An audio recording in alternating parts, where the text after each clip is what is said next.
കവി ശ്രീ സുഭാഷ് ചേട്ടരുടെ അമ്മ എന്ന കവിതയാണ് ഞാൻ ഇവിടെ ചൊല്ലാൻ പോകുന്നത്.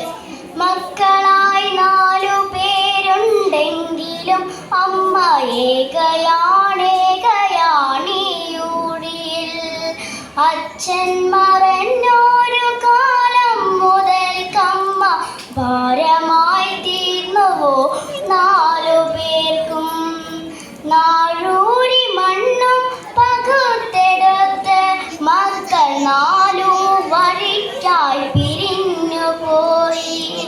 അച്ഛൻ്റെ ആത്മാവുറങ്ങുന്ന മണ്ണിലന്നന്തി തിരികൺ തുറന്നതില്ല.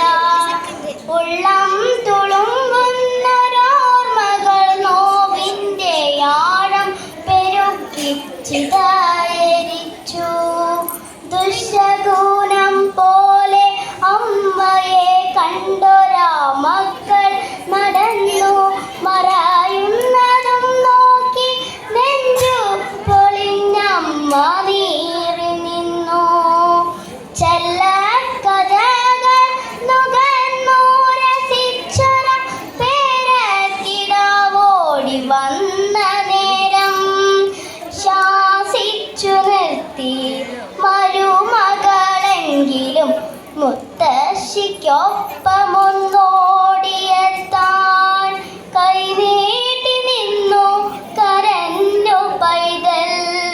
അന്യയായ അമ്മൂമ്മ നൊന്തു നിൽക്കെ വിങ്ങി നുറുങ്ങിയോ കുഞ്ഞിൻ മനം.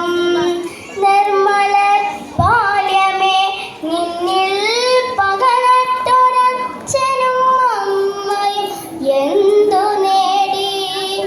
മക്കളെ ഓർക്കുക, തീരാത്ത ദുരിതമായി നിങ്ങളെ ചൂടുന്ന താപമായി തീരുമീ മാതൃശാപം. ആരോ വിലയിട്ടൊരാ 4 കെട്ടിൻ്റെ നോവ് പോലമ്മ പകച്ചു നിന്നു. പോകാനിടമില്ല എന്നൊരു ദുഃഖമല്ലമ്മ തന്നെഞ്ചിൽ തിളച്ചതപ്പോൾ. മഴയിലും പൊള്ളുന്ന പകലിലും മക്കൾക്കായി ഓടിത്തളർന്നൊര അച്ഛൻ്റെ രൂപമാണമ്മയെ വന്നു പൊതിഞ്ഞതപ്പോൾ. അച്ഛനുണ്ടായിരുന്നെങ്കിലെന്നായമ്മ ഉള്ളം തപിച്ചു കൊതിച്ചു പോയി. അച്ഛൻ മറഞ്ഞതിൽ പിന്നെ അമ്മയെ എന്തേ കിടാങ്ങൾ മറന്നുപോയി.